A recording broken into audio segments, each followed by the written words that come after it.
Hello, guys, and welcome back to season 4 of What's Up, Doc, the true crime documentary podcast. I am your host, Gemma Delaney, and I'm here, as always, to tell you what is up with the hottest, latest, freshest, newest true crime documentaries that everybody is talking about. Guys, do not forget, we are on social media. Make sure to give us a follow. We're on Instagram, Facebook, Twitter, TikTok occasionally, at What's Up Doc Podcast. We would love to hear your thoughts.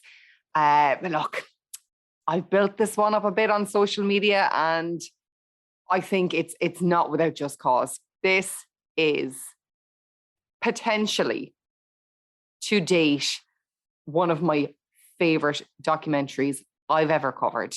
It has been number one on Netflix since it has been released. It is both just hard to watch, fascinating, infuriating, all of the above. I am talking about the brand new Netflix true crime documentary, Girl in the Picture. Where do you start? We'll start at the beginning. It's a very good place to start. As always, guys, look, I have to do a trigger warning. This is a tough one. There's no two ways about it. Obviously, look, if you're looking for an easy ride, an easy listen, What's Up Doc probably isn't the place to come, because obviously we're talking true crime documentaries, but this one in particular is definitely one of the harder ones that I've covered, but it is a humdinger, and it's definitely worth staying along for the ride. If you've tuned it this far, I'd say stay along for the ride, because this is a feckin' belter. It's directed by Skye Borgman. If you are as obsessed with true crime documentaries as I am, that name will ring a bell. She was, of course, the incredible director of Abducted in Plain Sight, which I've covered a couple of seasons back. I mean, Jesus, if you're into true crime documentaries and you haven't watched Abducted in Plain Sight, we may leave it so. You just may leave it so. If you haven't watched that, it was the generator of 1,000 memes. It went viral. I mean, Jesus Christ, everybody was just talking about it on social media. It was just the most bizarre story ever. And I remember watching that documentary and going, there's one that can't be topped. And it's like Borgman was going, well, fuck yeah, I can. Yeah, that is exactly what she's done. You think she couldn't have found a more bizarre story to cover, and yet she does. And that is exactly what Girl in the Picture is. So like I said, directed by Skye of Abducted in Plain Sight fame. It's just an insane story. It starts with a bang.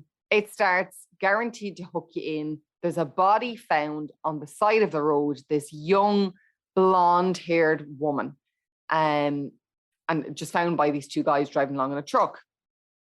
Her husband shows up, Clarence, and he identifies her as his wife, who's a stripper called Tanya Hughes.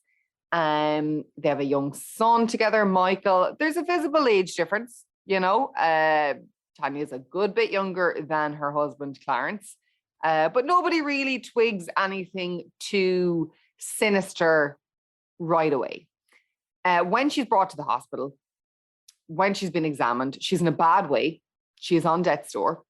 They can see that she has visible old injuries on her body. Like, that's always, let's be straight, that is always a fucking red flag from the get-go, right? We know that with true crime documentaries, if there's days old, weeks old, months old, visible injuries or non-visible, if x-rays show up injuries, that's always a red flag. Like I said, Tanya, she's in a bad way. Looks like she's been hit by a truck after being found on the side of this road, and she dies. She passes away in hospital. So her friends in the strip club decide to get in contact with her family. Obviously, they're going to be concerned about their daughter, her whereabouts, and now her death. So they contact Tanya Hughes' family, and her family are like, is this some kind of a sick joke? Our daughter, Tanya Hughes, died as an infant 20 years previously. Dun, dun, dun. So straight away you're in for a wild ride, okay? It starts with a bang. this all happens in like the first 5 minutes. I mean, it really does start with the hook and it hooks you in. So it kind of jumps back slightly. This is 1990 that we're in currently, where this not Tanya Hughes has just died in hospital. So they jump back slightly to the previous year, 1989, and they're speaking with her friends from the strip club. And they're talking about Tanya, the Tanya they knew. She was this lovable character, very sweet, super intelligent, real thirst for knowledge. And like, oh, I hate going with stereotypes, but I guess that's not stereotypically what you think of when you think of a stripper. I'm not saying it can't be, but you know, she has this thirst for knowledge. She's always reading. She's devoted to her little son, Michael.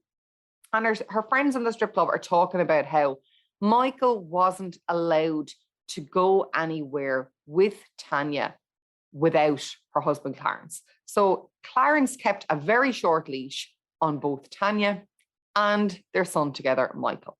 They also talk about her coming into work and being covered in bruises. So there's that throwback to what we just learned in the previous scene of the old injuries. But most concerningly, we find out, it's always a red flag in these true crime documentaries, but Jesus, just in general, we find out that not too long before this roadside accident, as it seems to be, her lovely husband, Clarence, a little bit creepy, took out a life insurance policy on her. Yeah, like that never bodes well, does it? Let's be straight. And yeah, that this feeling from her friends of Tanya being stuck in the relationship with Clarence, being stuck because of Michael, and Michael was never let out of Clarence's sight. So yeah, all the chips are stacking up and it doesn't look good. So with Tanya having passed away, spotlight set on Clarence. I suppose Child Protective Services, having seen these marks on Tanya, are looking into Michael a little bit closer. He seems very withdrawn. He seems like a child that, you know, hasn't got a very strong attachment with his father, Clarence. And they're afraid there might be something sinister afoot. So the child is taken from Clarence, Michael is taken from Clarence and put into foster care. With, by all accounts, it seems like a lovely pair of foster care parents. They take part in this documentary and they speak fondly of Michael, of this lovely little boy that was in their care for quite a bit of time, while obviously Clarence and social services were fighting it out in the courts, because Clarence is fighting out, trying to get him back. And you know, there's clips from the TV at the time. Clarence been interviewed by reporters and saying how much he loves his son and he'll fight to get him back. But in the course of this court case, there's a DNA test done, which proves that Clarence isn't the father. The next plot twist. Oh my God. And there is many in this. There is many in this story. So I hope you're keeping up so far. So Clarence isn't Michael's father at all. And as a result, the case is kind of thrown out because he's no fucking claim to the child. And like we said, the child doesn't seem to have any emotional attachment to him. So the child is put with the foster care family. They're in the going through the procedure of formally adopting him. He's in school and Clarence abducts him from the school. Not only does he abduct him from the school, he takes the principal as fucking hostage, right? Ties him, like doesn't kill him random, but ties him to this forested area out in the back arse of nowhere, robs the truck and hightails it with the child. He tries then to claim life insurance, do this life insurance claim, because obviously he had put out a life insurance policy under Tanya, or on the life of Tanya, and she's now dead. So he tries to claim the life insurance, but not under Clarence Hughes, but under the name of Franklin Floyd. Who the F is Franklin Floyd, I hear you say? Well, this obviously gets everything in motion. I feel like if Clarence had never tried this, he could have possibly got away with it all. But this obviously ends up being his undoing. He tries to claim on the life insurance under the name of Franklin Floyd.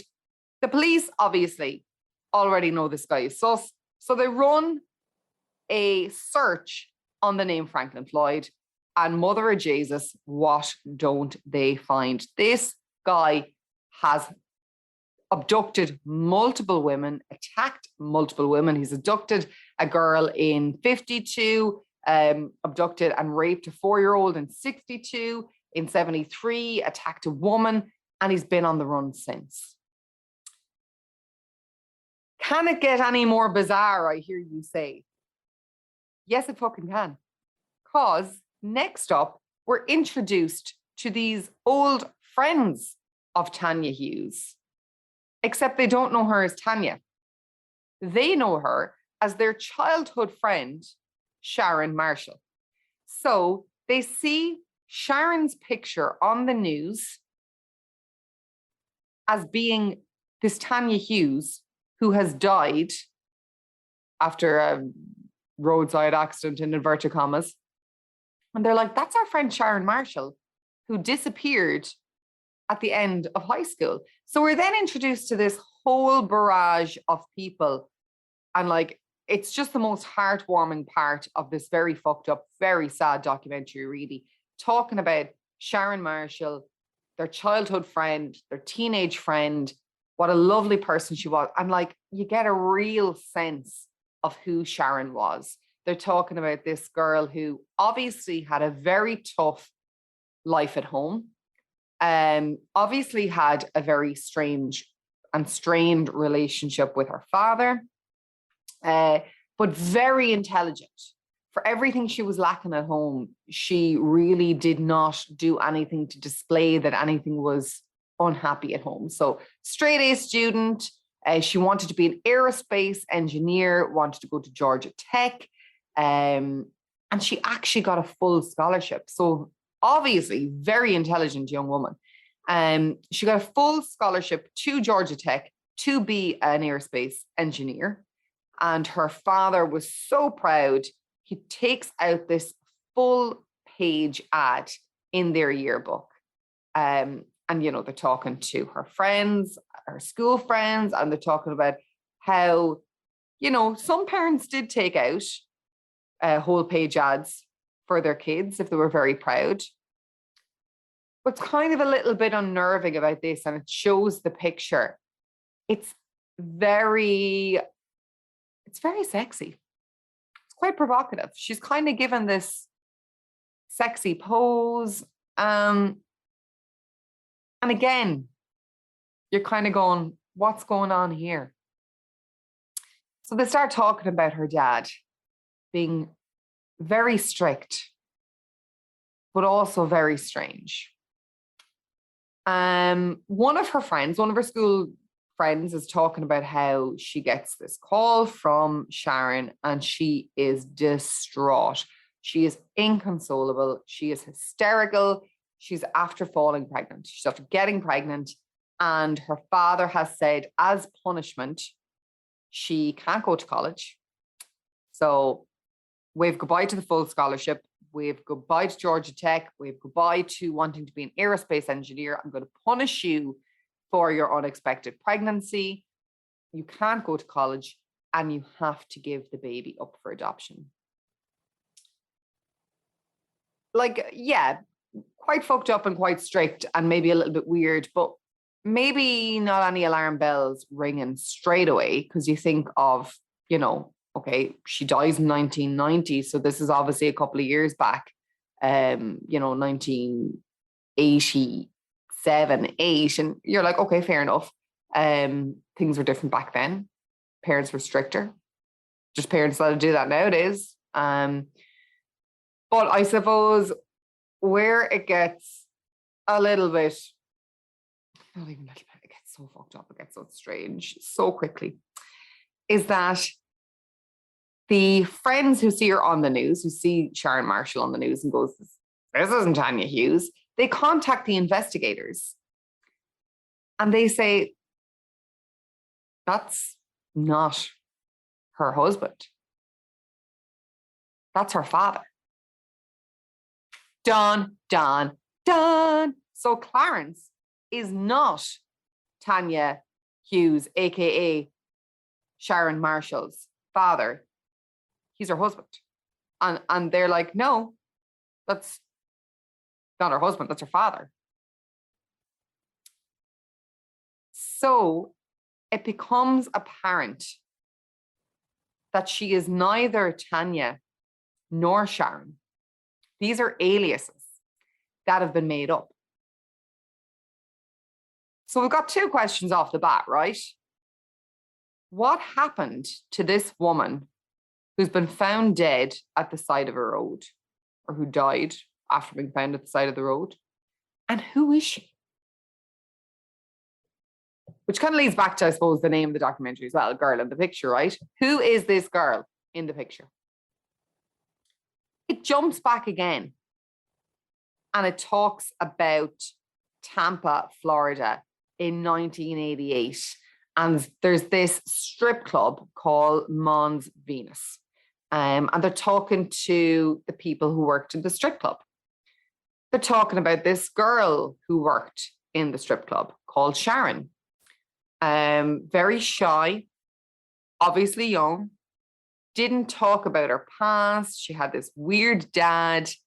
So this is where she's gone to, having left high school. Her dad, husband, who knows, telling her she had to pack in her scholarship and give this child up for adoption. They've now absconded down to Tampa in Florida, and she's working in a strip club.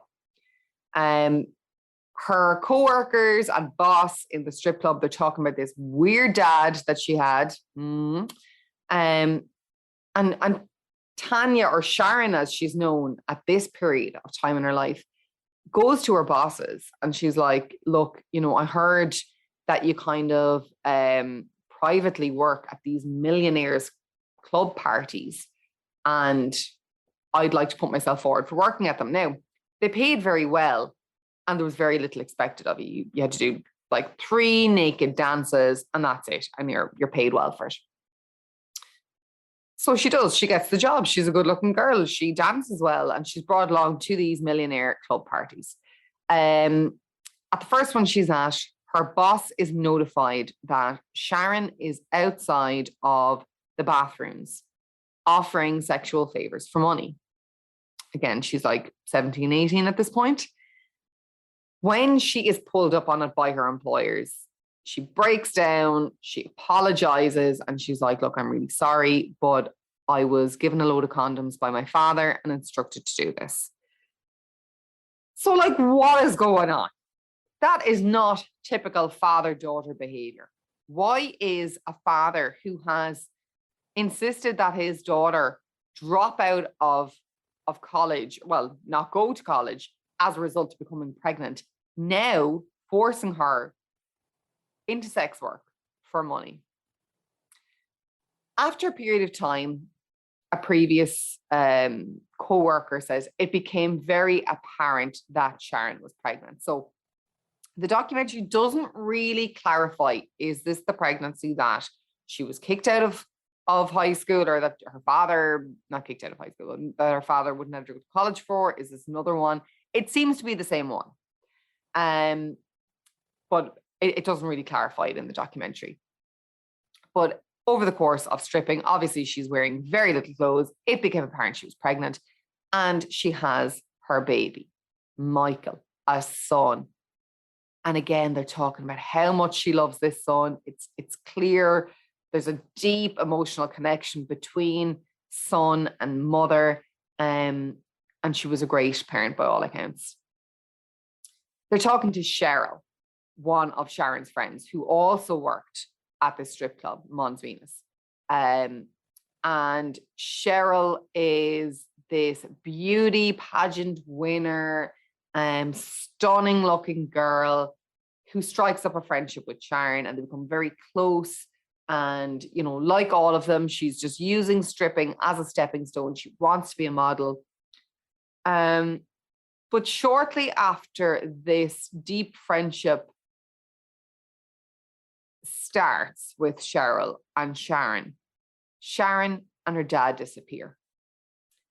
They talk again to this friend in the strip club, and she talks about how during the period of time that Sharon worked in the strip club, Sharon's father developed this unhealthy obsession with Cheryl, ringing the club, asking for her surname, asking when she was working. And it just became so commonplace that any of the girls that answered the phone were like, Cheryl's not working here. I don't know who you're talking about. Just refusing to give out any information. In the meantime, Cheryl, Sharon's friend, is frequenting Sharon and her dad's home, spending a lot of time there. And she is seen arguing with the father outside the strip club. Shortly thereafter, Cheryl vanishes into thin air, and Sharon and her dad disappear without warning. So Sharon just doesn't show up for work one day in the strip club. The trailer that they rent in this trailer park, they say to one of the neighbors, here, we need to get out of town for a couple of days. Do you mind keeping an eye on it? And shortly after, it is blown up. It's set alight. And obviously there's rumors flying around that the father has employed somebody to do this. It becomes more apparent what has happened as the documentary progresses. What happens then is that obviously Sharon and her dad have disappeared. It jumps back in time slightly to before Sharon. So there is a jumping through the timeline. That's quite a common thing in documentaries nowadays. You know, we're a more sophisticated audience. We're able to keep up with the pace. And they do it with a visual aid. There's jumping back and forth on a physical graphic of a timeline, and the date, the year will flash up on the screen. So it's quite easy to keep up. So even if you're not following it through the course of my, re-narrating the story, don't be deterred from watching the documentary, because they do a really good job of documenting where exactly we are within the time frame. So we're jumping back slightly.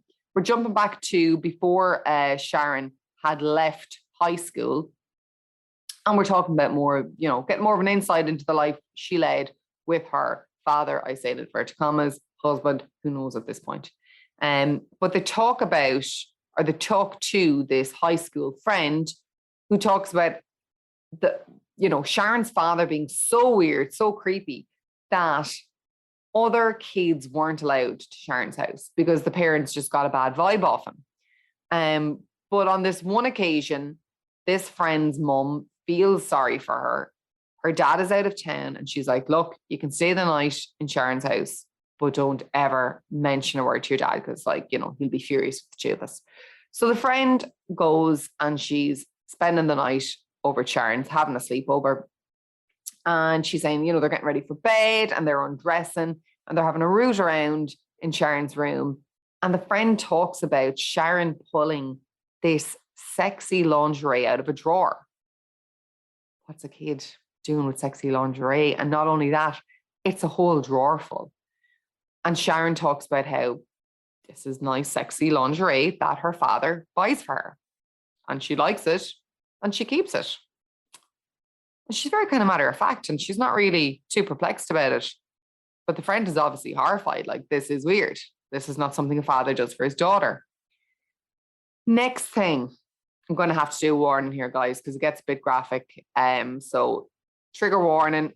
If you don't want to listen, you might want to fast forward for a couple of minutes, because we are talking rape and violence here.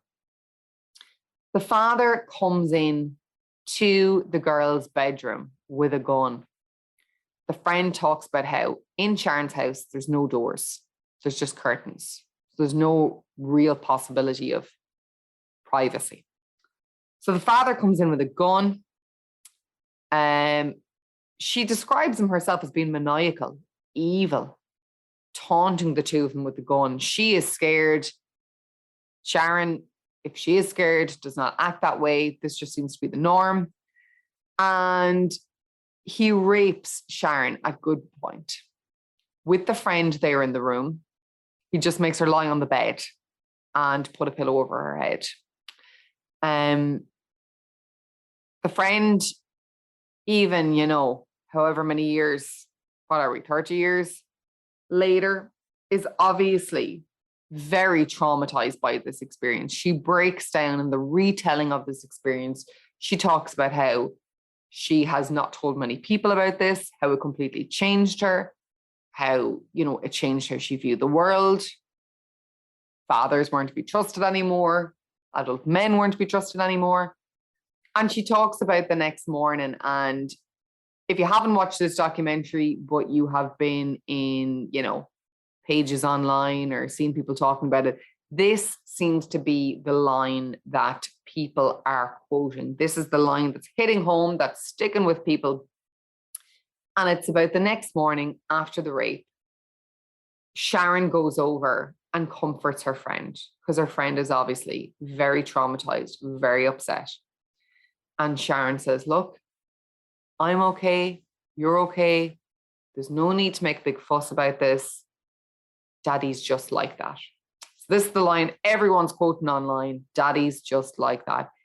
How this is very obviously Sharon's everyday normal life. She is used to this. This is no big deal. We're both okay. Let's not make a fuss about it. Really, really horrific, tragic, horrifying stuff. The detectives then are talking about, this is where we get introduced to detectives, this guy, Joe Fitzpatrick from the FBI, who's involved in the investigation into who this girl is that's been found on the side of the road, and also Billy Carter, who's a police officer. And they're talking about this investigation into Franklin Floyd. Remember, Franklin Floyd is who he has tried to claim on Sharon's life insurance as. And, they're delving into this guy's past and they're getting a clearer picture of who this guy is and this history of rape and violence. Like I said, 1962, he abducted and raped a 4-year-old girl. So he's a violent guy. He's got a history of violence. Sharon, Tanya, we don't know yet who she is, has died at the age of 20. That they do know. So she's died at the age of 20 in 1990. So using that then as a signpost, they can go back in time. They can do the math to what age or what year she was born in, I should say, what age Franklin Floyd was at that time. And by doing that math, they're able to determine that not only was Franklin Floyd in prison when Sharon was born, he would have been in prison when she was conceived. And so there's no possible way that he is her father. So if historically his modus operandi is abducting and raping children, they determine that she must also have been kidnapped. So he's not her father, he's not her husband. Well, legally, he's her husband, but he is in fact her kidnapper. But again, the question is, who is she? Who is Sharon / Tanya? Because she's neither of those people, obviously. This has obviously been an alias that Franklin Floyd has given her to hide her from whoever is looking for her. The other thing that's pressing and that's on their mind is the fact that when they find Franklin Floyd, because they do, he tries to update an insurance, driving insurance license. And so obviously he pings up on their system because they have notified people of their aliases and the names they're looking for. So when they try and find him, there's no sign of Michael. Michael is gone. So remember, the last we heard of Michael is Franklin / Clarence, Franklin is obviously his real name, has abducted Michael, having taken the principal as hostage and taken him straight from the school. But there's no sign of Michael when they narrow in on Franklin Floyd when he tries to renew this driver's license in Kentucky. There's no sign of him before. So this is dangerous, obviously, because there's now a dead girl, young woman, and a missing infant. They bring him to court, bearing in mind at this point in time it's all circumstantial because they don't know where Michael is, they don't know whether he's dead, where he's alive, but Michael is gone. They managed to get him on various counts with circumstantial evidence, because there's no child and there's no body, but they get him for 52 years. So there is some good news. At least he's behind bars. At least they are heading in the right direction of pinning him for, you know, Tanya / Sharon, who is she? We don't know yet. Murder. And also, like I said, they have him then for at least a missing child, if nothing else, in the case of Michael. When they track him to Kentucky, when he's trying to renew this driver's license, I hope you can keep up, guys. I know it's, like I said, it's just a fucking mindfuck. They find the truck that he took from the principal when he was abducting Michael. Yeah? Still with me? I hope you are. Under the truck, they find photographs taped. In the photographs, there's multiple photographs of Sharon as a child in various stages throughout her childhood, in various stages of undress. And there's also pictures of a young woman who they can't identify. But what they can determine from the pictures is that she is so badly beaten in these pictures, there's no way she could have survived. She must be dead. So what do? They put the word out. They put a call out that they have found these pictures of a young woman. They can identify her via the picture, saying that she's very, very badly beaten. She is most likely dead. Have we got any cases of missing women? Have we got any cases of bodies being found and not identified? Yes, they do. Bing, bing, bing, bing, bing, bing. So when they put out the call, the word comes back that there was a body found in Florida a year earlier. Hang on now, Florida, I hear you say. Weren't they in Florida before? Not only that, the shirt found on the body matches the shirt on the girl in the picture. They ID her, and she is Sharon's old friend, Cheryl Camesso. Remember Cheryl, beauty pageant winner, was working in that strip club with her in Tampa, the girl that disappeared just before Sharon and her father skipped town. So finally we know why they've left Florida so quickly. Clarence had killed Cheryl. Clever fucker that Clarence is, he knows the law when he skips town, when he skips Tampa. He knows the law will be looking for a father and a daughter, not a husband and a wife. So now we know why they've changed identities, and now we know why they got married. Clarence, who's already serving 52 years for where is Michael? Is he dead? Is he alive? We don't know. Is then sentenced to death for the first-degree murder of Cheryl Camesso. They've still no idea where Michael's body is. And at this stage, they are looking for a body, because how could this 2-year-old child have survived by himself? In the meantime, Clarence is saying he's left Michael with a rich family. And as the detectives and policemen in this documentary say, like, there's nobody well off who was doing business with Frank. You know, there's no one. Franklin, I should say, not Frank. Franklin / Clarence. Jesus, I hope you can keep up with all the names. So they've still no idea where Michael's body is. And Joe and Billy, this FBI detective and police officer that we come to know through the course of the documentary, because obviously they're trying to help with this investigation, they talk about how they have to retire without finding Michael and what that does to them.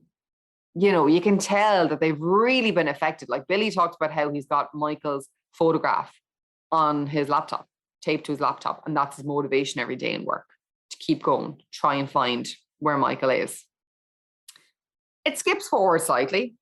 And we're now introduced to this guy, an author, who is out of the blue sent this profile from the website where the kind of, what's that department called? Not Child Protective Services, but missing and endangered children. You know what I'm talking about? That one they have in America. I can't think of the name of it off the top of my head, but yeah, he sent a profile from that Department of Child Protective Services, whatever it's called, by one of his friends, because obviously he's an author and he specializes in crime and missing people and you know, children who are victims in particular. So he sent this profile of a little girl in a picture sitting on a man's lap. This is Sharon as a child, sitting on Clarence, Franklin, whatever the fuck his name's lap. And he says, it's the look in her eyes that haunts him, that makes him want to discover, who is this girl? Who is this girl in the picture? So he decides to do a book. He does a bit of research, decides to do a book. He gets in contact with Joe. He gets, who's FBI, he gets in contact with Billy, police, and develops this kind of relationship and friendship with them. And so there's 3 of them now trying to solve this case. You know, even though the guys are now retired, they still want to solve this case. This is the one that got away. It's the one that haunts them. So he writes his book, does his research, writes his book. At the same time, when this book is written, it's kind of at the birth of the internet. So just everything lines up. It's the early days of the internet and this story, because obviously it is just so gripping and there's so many twists and turns. It captures the imagination of the internet, of the new baby internet. And in these chat rooms and forums, the interest grew. And it's the first kind of wave of these web sleuths that, you know, are 10 a penny now. But this book, because it's so gripping, in these chat rooms and forums, they're trying to solve the case. Who is this girl? And because it grows interest online, it kind of sprouts legs. And, you know, it's on the news and it's gaining momentum. And suddenly the author of the book gets an anonymous email from someone saying, would it be helpful to ID the girl in the picture if you had Sharon's DNA? Would that be of consequence? And he's like, yeah, obviously it would, but how would you know, or how would you have it? And this anonymous emailer replies and says, I would have it because I am her birth daughter. Dun, dun, dun, another plot twist, right? So how does she know she's Sharon's birth daughter? That was my immediate reaction when watching this documentary. I was like, how the fuck do you know her? So what happened was her aunt, her adopted aunt, had discovered this book, told her adoptive mom about it. Her adoptive mom has a look at the book, has a look at the pictures of Sharon and all in the book, and it's like, wait a minute, that's the girl that I adopted our daughter from. So we're introduced to the birth mum. She comes on screen and she's talking about how she met with this couple, Sharon, Clarence and Tanya, she knew them as, and how they're a couple, and they talk about how they can't afford another child. 6 weeks later, Tanya delivered her baby daughter, Megan, who was then adopted by this woman. So this is how this girl knows she is Tanya / Sharon's birth daughter, because her mum recognized her from the adoption meetings. In around 2010, 2011, the birth daughter gets her DNA done, mainly because she wants to see if she has any siblings or any family out there. She knows that she's one of 3 kids. She knows this because obviously there's herself, there's Michael, who's now missing, and then we learn there is another pregnancy. So there's at least 3 pregnancies that we know of that Sharon has had. But yeah, Megan, Michael, and then this other one that she had when she was in high school. So it's at that point in the documentary that we learn that Michael and the pregnancy in the high school are separate. They're not the same, but it's not clarified until then. It's the Center for Missing and Exploited Children. Jesus finally came to me. That's the center who it is, who are stepping in and trying to get this sorted. And at this point, we're introduced to more FBI agents. So we've had Joe Fitzpatrick. We now have Scott Lobb and Nate Furr, and they're kind of taken over this case now from this interest that's been sparked through the book. Okay, I hope you can keep up. They talk about how they go to Franklin Floyd, who's currently serving a life sentence, death sentence on death row. They go to interview him in a last-ditch attempt to see if they can get info out of him, okay? And they do the kind of good cop, bad cop. And it works. They get him in tears, he breaks down, and he admits to shooting Michael twice in the head. He describes in great detail where he's buried the body. And despite the fact that they spend 2 days searching, unfortunately, Michael's body is never found. But we know he's dead. He has admitted to the murder. That's not all he admits to, though. Because at this point in his life, I suppose, he's on death row. He's got nothing to lose. He's probably sick of being stuck in a jail cell all day with nobody wanting to speak to a pedophile /rapist /murderer.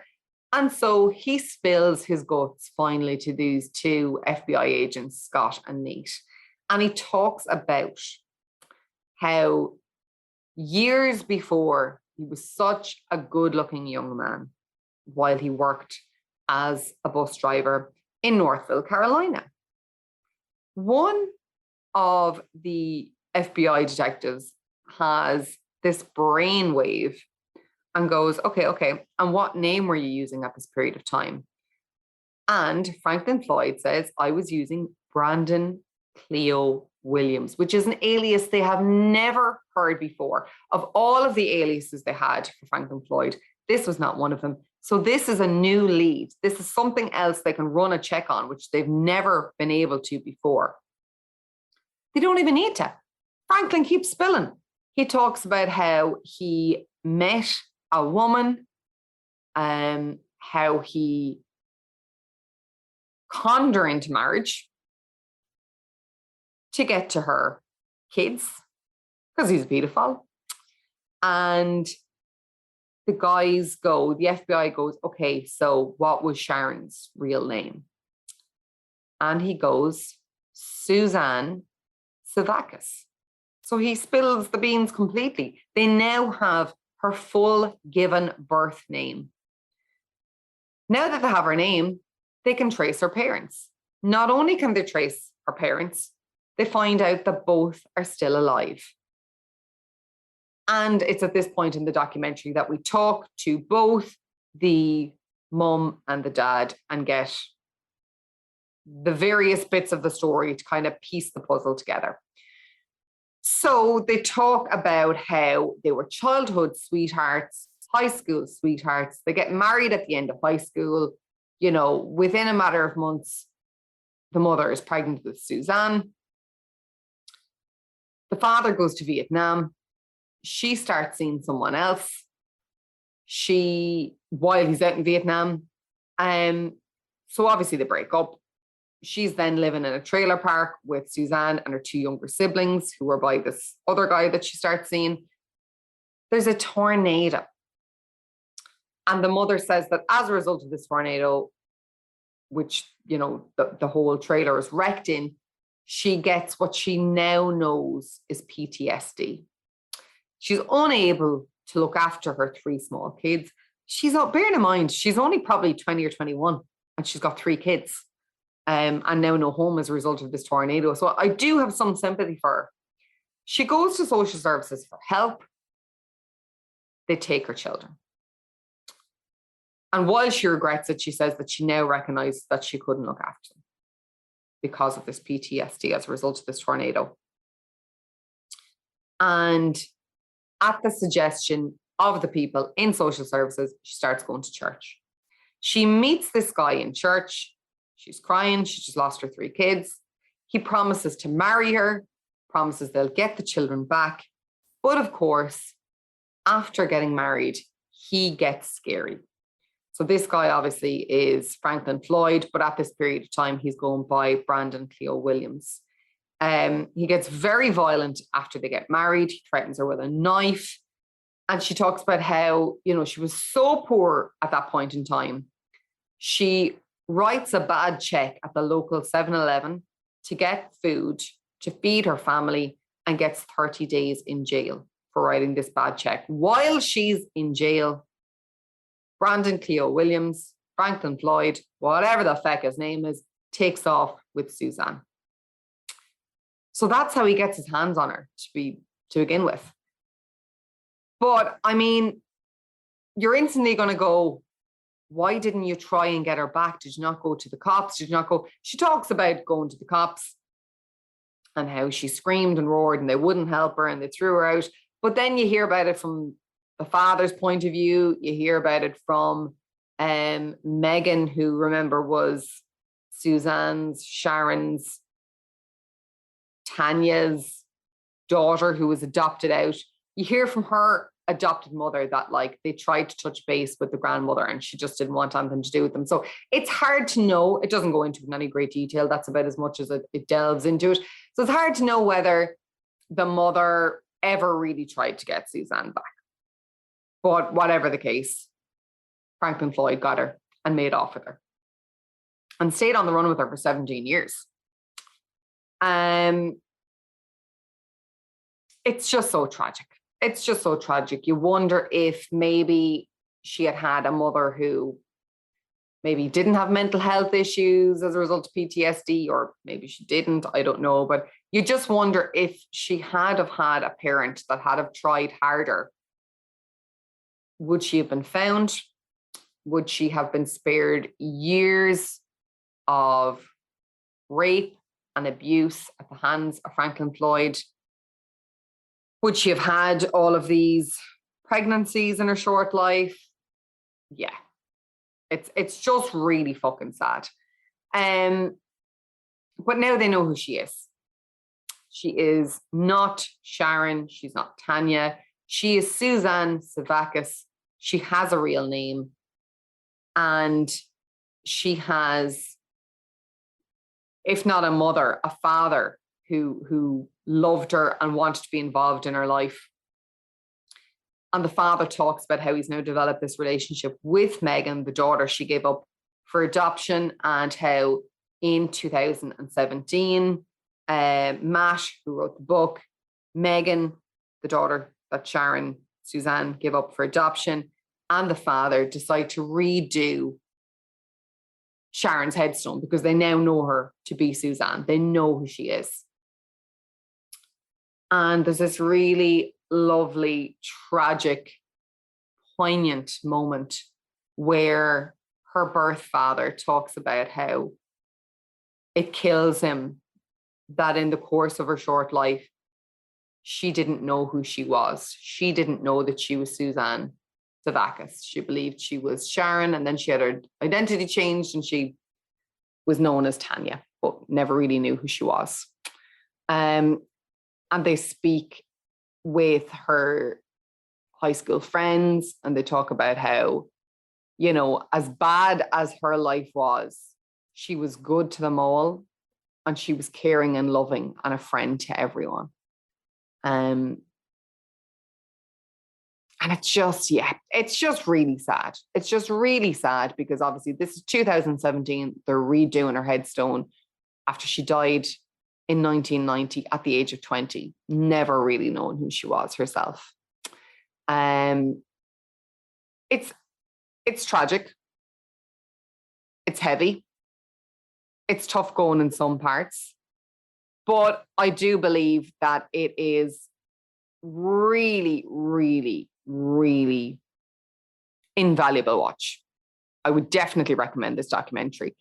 It's not even 2 hours long. I think it's about an hour and 45-ish minutes long. It's such a good watch. It really, really is. I thought the marking by IMDb, surprise, surprise, was a little bit on the harsh side. I thought they were a little bit scabby there in their marking.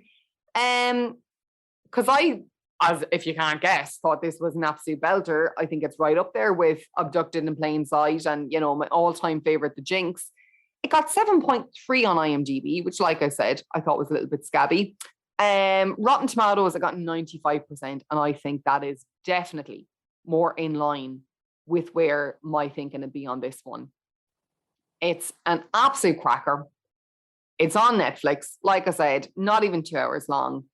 It's a tough watch, but it's a good watch. And at least there is some resolution for Suzanne /Sharon /Tanya. If not, tragically, there's no real resolution in the case of Michael. His body is never found, but at least they know he was murdered and he was buried somewhere, and there's not the wondering, is he out there somewhere? So yeah, it's a tough watch, but it's an important one.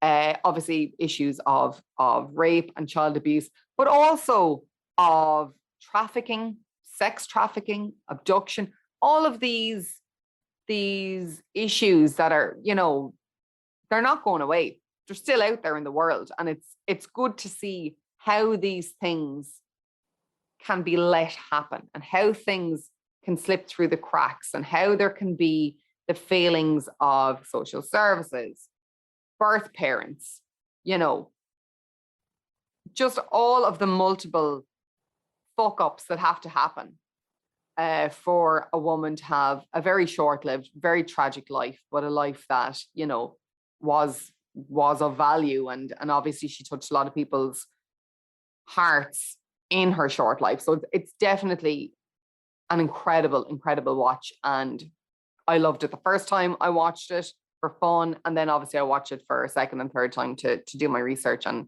I enjoyed it just as much every time. It's not salacious, very much victim-led. And yeah, 100% would recommend. It's an absolute belter. Girl in the Picture on Netflix now. It's number 1 on Netflix now. So absolutely, yeah, 100% recommend it. Guys, that is all the time we have. Another episode draws to a close. As always, I'd love to thank you for listening in. I really appreciate your support. If you like what we do here at What's Up Doc, we are independent. We are, you know, party of two, myself doing the voice and presenting and recording and research, and then my lovely other half doing the editing and helping me out with the promo and the marketing end of it. So it's a very small party here. So the best way for you to show your appreciation, if you like what I do, is to head on over to Apple Podcasts, give it a review, at the very least, give it a 5-star rating. Go on. If you've listened to this episode and you've enjoyed it, please hit us up on our socials and let us know what you think. Until next time, guys, good luck, good night, God bless.